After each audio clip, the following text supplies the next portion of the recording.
السلام علیکم. سب سے پہلی چیز تو یہ ہے کہ مجھے متواتر ایک ہی میسج آتا ہے اور وہ یہ ہے کہ پلیز اردو میں بات کریں.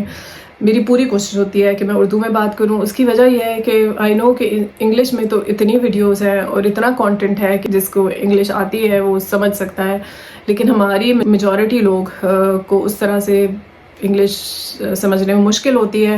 تو میرا جو ایم ہے وہ یہی ہے کہ میرا میسج زیادہ تر لوگوں تک پہنچے. تو میری پوری کوشش ہوگی کہ اب آپ کو یہ شکایت نہ ملے اور میں زیادہ سے زیادہ اردو میں بات کروں. سم ٹائمز میڈیکل ورڈز اور میڈیکل لینگویج کیونکہ ہم نے انگلش میں بات کی ہوتی ہے اور ہم نے انگلش میں پڑھی ہوتی ہے تو ہمارے لیے مشکل ہوتا ہے اردو میں فلوئنٹلی بولنا، لیکن کوشش کی جا سکتی ہے. So I am trying my best. تو آج ہم نے بات کرنی ہے اورل کیویٹی کینسر کے سمٹمز کے بارے میں. سو اورل کیویٹی یعنی کہ منہ کے کینسر کے بارے میں. اگر کسی کو منہ کا کینسر ہوتا ہے تو اس کو کیا سمٹمز ہو سکتے ہیں یا منہ کے کینسر کی کیا علامات ہوتی ہیں. آپ میں سے بہت سے لوگ ایسے ہوں گے جب میں ان کو منہ کے کینسر کے بارے میں بتا رہی ہوں تو وہ پریشان ہوں گے کہ کیا منہ کا بھی کینسر ہوتا ہے. اور بہت سے لوگ ایسے ہوں گے جو کہ اس تکلیف میں سے گزر چکے ہوں گے تو ان کو اچھی طرح اندازہ ہوگا کہ منہ کا کینسر انتہائی اگریسو ہو سکتا ہے. سو منہ میں ہماری زبان آتی ہے، لپس آتے ہیں، آپ کا چیک آتا ہے یعنی کہ جو گال کے اندرونی حصہ ہے وہ آتا ہے.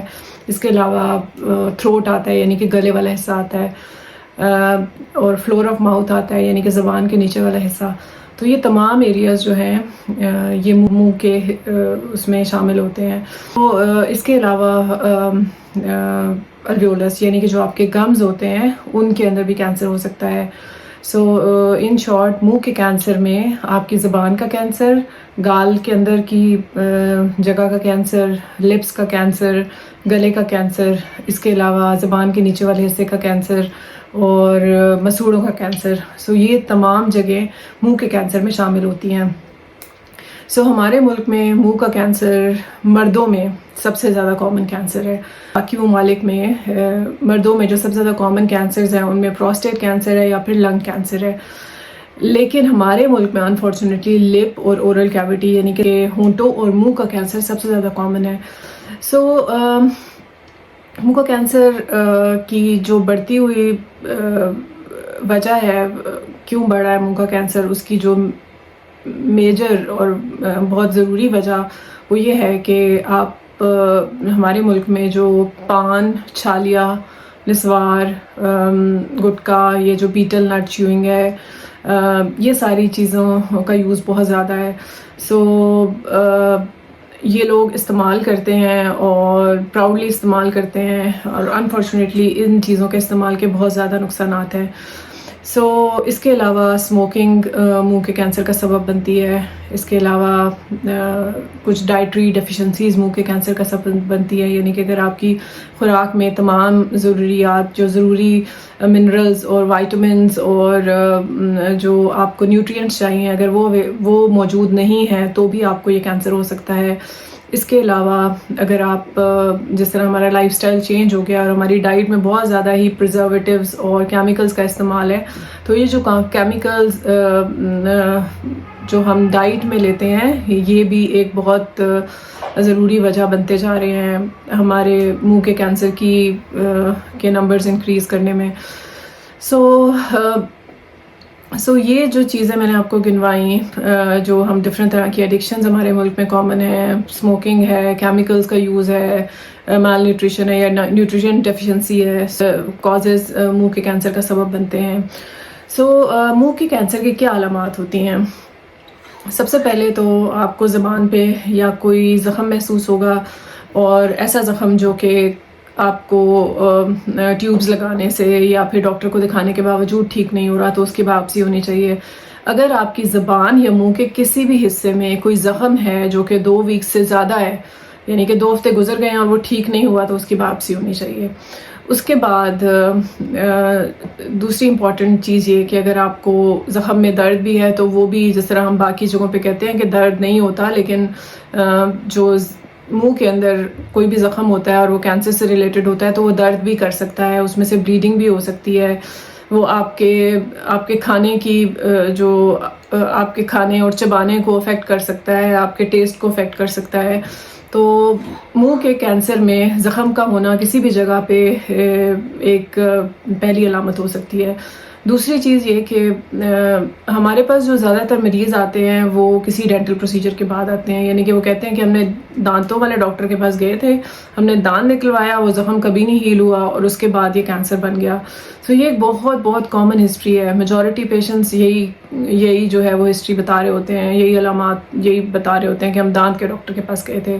سو ہوتا یہ ہے کہ آپ کے جو گمز ہوتے ہیں اس کے اندر بھی بعض اوقات جو میں نے آپ کو چیزیں بتائی ان کے کنٹینیوس یوز کی وجہ سے آپ کے گمز جو ہوتے ہیں ان کے اندر آلریڈی کوئی ایسا پرابلم ہوتا ہے، اور اس پرابلم کے ذریعے اور جب وہ دانت کو تکلیف دینے لگتا ہے تو آپ دانت کے ڈاکٹر کے پاس جاتے ہیں. ضروری نہیں ہے کہ دانت کو نکالنے کی وجہ سے آپ کو کینسر بنے، جنرلی ایسے نہیں ہوتا. جنرلی آپ کو کینسر پہلے بنتا ہے اور جب وہ دانت کو تکلیف دینا شروع ہوتا ہے تب آپ دانت کے ڈاکٹر کے پاس جاتے ہیں اور تب وہ ڈائگنوز ہوتا ہے. سو یہ ایک بہت کامن ریزن ہے جو لوگ ہمارے پاس آتے ہیں کہ دانت نکلوایا اور اس کے بعد کینسر بن گیا. لیکن this is a total myth. Generally cancer پہلے سے ہوتا ہے، آپ دانت نکلوانے تب جاتے ہیں جب وہ دانت کو تکلیف دینے لگتا ہے اور پھر یہ ڈائگنوسس ہوتا ہے. اس کے علاوہ منہ کے اندر والی جو سرفیس ہوتی ہے، یعنی کہ جو گال کے اندر والا حصہ ہوتا ہے، اس کے اندر بھی اگر کوئی زخم ہے اور وہ ٹھیک نہیں ہو رہا، 2 ہفتے سے اوپر ہو گیا، تو اس کی باپسی ہونی چاہیے.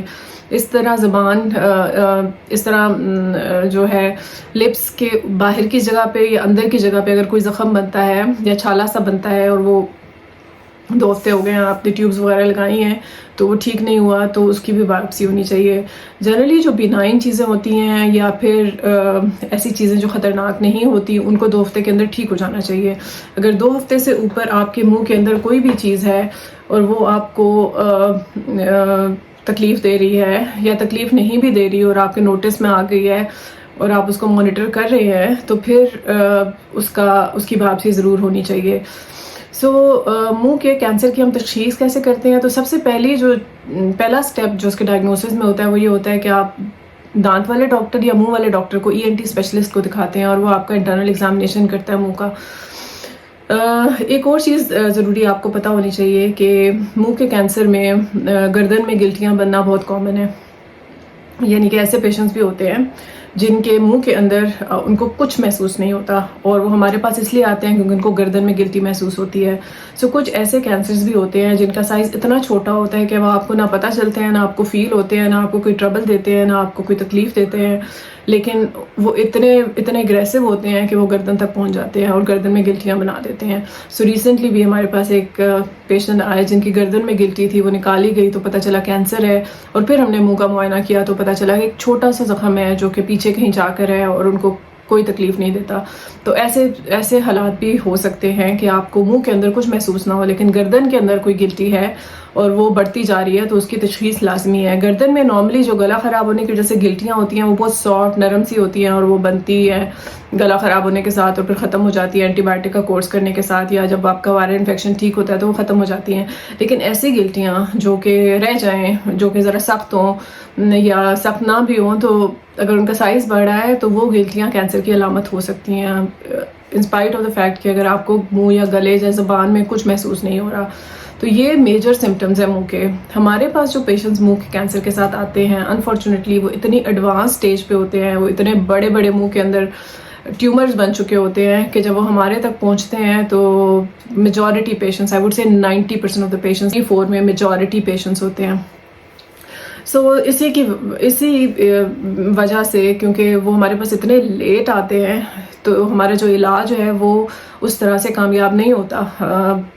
اور دوسری بات یہ کہ جو منہ کے کینسر کا علاج ہے وہ جب ہم پہلے آپ کو ٹیسٹ کرتے ہیں، ڈائگنوز کرتے ہیں، اسٹیج ڈٹرمن کرتے ہیں، اور جو علاج میں سب سے ضروری چیز ہوتی ہے وہ آپریشن ہوتا ہے، یعنی کہ سرجری ہوتی ہے. میجورٹی لوگوں سے جب منہ کی سرجری کی بات کی جاتی ہے تو وہ بالکل راضی نہیں ہوتے کہ کس طرح وہ منہ پہ کٹ لگائیں گے اور کس طرح یہ آپریشن ہوگا. لیکن یہاں پھر میں آپ کو ایک میسج دوں گی کہ منہ کے کینسر کے لیے سرجری ہی بہترین علاج ہے. یعنی کہ سرجری کے بعد کچھ مریضوں کو ہم ریڈیشن بھی دیتے ہیں. میجورٹی پیشنٹ یعنی کہ جن کی سرجری ہوئی ہے ان میں سے 95% پیشنٹس کو ریڈیشن چاہیے ہوگی. بیسیکلی ٹریٹمنٹ منہ کے کینسر کا سرجری اور ریڈیشن ہے. اس کے علاوہ کوئی ایسا ٹریٹمنٹ دنیا میں نہیں آیا جو کہ منہ کے کینسر کو ختم کرنے کی صلاحیت رکھتا ہو. اس میں یہ بات جاننا ضروری ہے کہ منہ کے کینسر میں سرجری جلد سے جلد ہونا ضروری ہے. یعنی کہ اگر آپ کو یہ اسٹیج 1-2 میں ڈائگنوز ہو گیا اور سرجری ہو گئی اور وقت پہ ریڈیشن ہو گئی ہے تو اس سے زیادہ کوئی اچھی بات نہیں ہوگی. اس کینسر کے علاج میں وقت بہت ضروری ہوتا ہے. یعنی کہ اگر آپ نے اس علاج میں اگر آپ وقت ضائع کر رہے ہیں، دن اور ہفتے ضائع ہوتے جا رہے ہیں، تو آپ کا کینسر زیادہ ایگریسو ہوتا جاتا ہے اور ٹریٹمنٹ لیس سکسیزفل ہوتا جاتا ہے. اس لیے ہم پیشنٹس کو ریکمینڈ کرتے ہیں کہ وہ اگر اس قسم کی کوئی بھی علامت ہے تو فوراً بایوپسی کرائیں، فوراً اپنا ٹیسٹ کرائیں اور اسٹیج پتہ چلے ہمیں تاکہ وہ فوراً سے سرجری کی طرف جائیں. سرجری کے ساتھ بہت ساری متس اٹیچڈ ہیں، لیکن جیسے میں نے آپ کو بتایا کہ سرجری اس کینسر کو مکمل طور پہ ختم کرنے کا واحد علاج ہے. اور یہ ایک سرجری بہت اسپیشلائز سرجری ہوتی ہے. یہ عام ناک کان گلے کا ڈاکٹر یہ سرجری نہیں کر سکتا.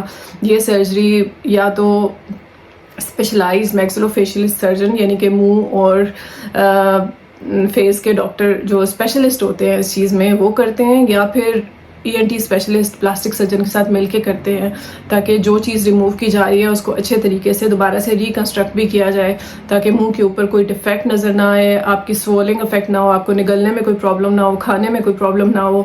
تو یہ سرجری میں صرف ریکمینڈ کروں گی، یہ بڑے بڑے سینٹرز میں کی جانی چاہیے. دوبارہ سے بات کرتے ہیں کہ منہ کے کینسر کی جو سب سے پہلی علامت ہو سکتی ہے وہ زبان پہ ایک زخم کا ہونا ہے، یا گلے میں ایک زخم کا ہونا ہے، یا آپ کے زبان کے نیچے ایک زخم کا ہونا ہے، لپ پہ زخم کا ہونا ہے، یا گمز پہ زخم کا ہونا ہے. ایسا زخم جو کہ متواتر کریم لگانے سے یا ٹریٹمنٹ کرنے کے باوجود ٹھیک نہیں ہو رہا تو اس کی بایوپسی ہونی چاہیے. اس کے علاوہ بعض اوقات ایسا بھی ہوتا ہے کہ منہ میں زخم کے ساتھ گردن میں گلٹیاں بنتی ہیں، یا پھر منہ میں کوئی زخم نہیں ہوتا لیکن گردن میں گلٹی محسوس ہو رہی ہوتی ہے. ایسی گلٹی جو اینٹی بایوٹکس اور علاج کے باوجود ختم نہیں ہو رہی تو آپ نے اس کا نیڈل ٹیسٹ ضرور کرانا ہے تاکہ پتہ چل سکے کہ یہ کینسر کی گلٹی تو نہیں ہے. ایسے مریض جو کہ ہمارے پاس جلدی اس ڈائگنوسس کے ساتھ آتے ہیں یا ارلی سٹیج میں ڈائگنوز ہوتے ہیں، ان میں ریزلٹس بہت اچھے ہیں. لیکن ایسے پیشنٹس جو کہ ہمارے پاس سٹیج 4 یا سٹیج 3 میں آتے ہیں وہاں پر ریزلٹس کافی ڈس اپوائنٹنگ ہیں. ہمارے بہت سے پیشنٹس ایسے ہوتے ہیں جن کو علاج کے باوجود کیونکہ ان کا کینسر اتنا اگریسو ہوتا ہے، اتنا لیٹ ہمارے پاس آئے ہوتے ہیں، یا انیشلی ٹریٹمنٹ ریفیوز کر رہے ہوتے ہیں، یا ڈینائل میں ہوتے ہیں. ان پیشنٹس کو ہم بہت سمجھانے کے باوجود، صحیح ٹریٹمنٹ گائیڈ کرنے کے باوجود، لیکن وہ ہماری بات نہیں سمجھتے. لیکن جب وہ ان کا کینسر بڑھ جاتا ہے تو ہم ان کو بہت میزریبل حالات میں دیکھتے ہیں. ایسے پیشنٹس ہوتے ہیں جن کے منہ کے اوپر بہت بڑے بڑے فسچولاز بن چکے ہوتے ہیں، یعنی کہ منہ بہت بڑا زخم بن چکا ہوتا ہے جس میں سے بلیڈنگ ہوتی ہے، جس میں سے پس آتی ہے، وہ کھانا پینا نہیں کر سکتے. پھر ہمیں ناک سے ٹیوب ڈلوانی پڑتی ہے، یا پھر پیٹ سے ٹیوب ڈلوانی پڑتی ہے، گلے میں سانس کی نالی ڈلوانی پڑتی ہے. تو یہ حصہ ایک بہت چھوٹا سا حصہ ہے جس کا انتہائی خیال رکھنا بہت ضروری ہے. اگر آپ کو اس جگہ پہ کوئی بھی انیشیل چیز، کوئی بھی ایسی چیز جو ورنگ محسوس ہوتی ہے تو آپ نے فوراً اپنے ڈاکٹر کو دکھانا ہے تاکہ ارلیسٹ ڈائگنوسس ہو سکے. سو آئی ہوپ کہ آپ کو اس کینسر کے بارے میں تھوڑی بہت انفارمیشن ملی ہوگی. تو ڈو کیپ این آئی اور اینی تھنگ نیو جو کہ آپ کے منہ کے اندر ظاہر ہوتی ہے، اور اس کو ڈاکٹر کو ضرور دکھانا ہے. شکریہ. Thank you very much.